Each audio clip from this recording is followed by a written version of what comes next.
Боречкиот клуб Балканец нема да учествува на 40-тото издание на Македонски бисер, стои во соопштението за јавноста на Штипскиот клуб.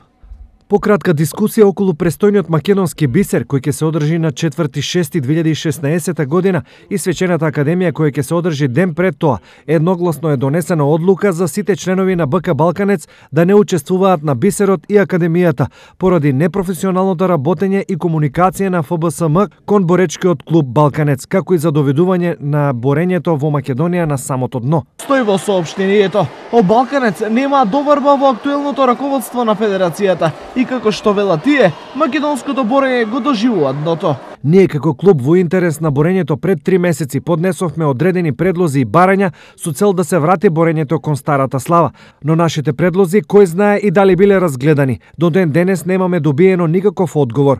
Федерацијата на боречки спортови на Македонија чашата ја прелеа кога бисерот оваа година требаше да се одржува во Штип, но одредени причини до денес немаме одговор зошто се смени одлуката и најверојатно поради некои лични интереси бисерот се префрли во Скопје. Се вели во соопштението, од Балканец се огорчени од начинот на кој федерацијата се однесува кон штипските борачи. Балканец ја плати лиценцата за Стефан Никовски, кој е млад талент и повеќекратен државен првак и во последен момент беше извисен и не учествува на Европското првенство до 23 години во Русе.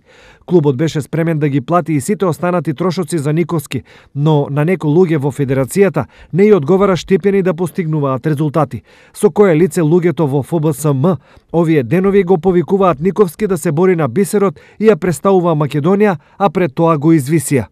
Од Балканец најавија дека во понеделник управниот одбор повторно ќе се состане и ќе дискутира за тоа дали ќе му биде изречена казна на Митров за настапот на овогодинешниот бисер.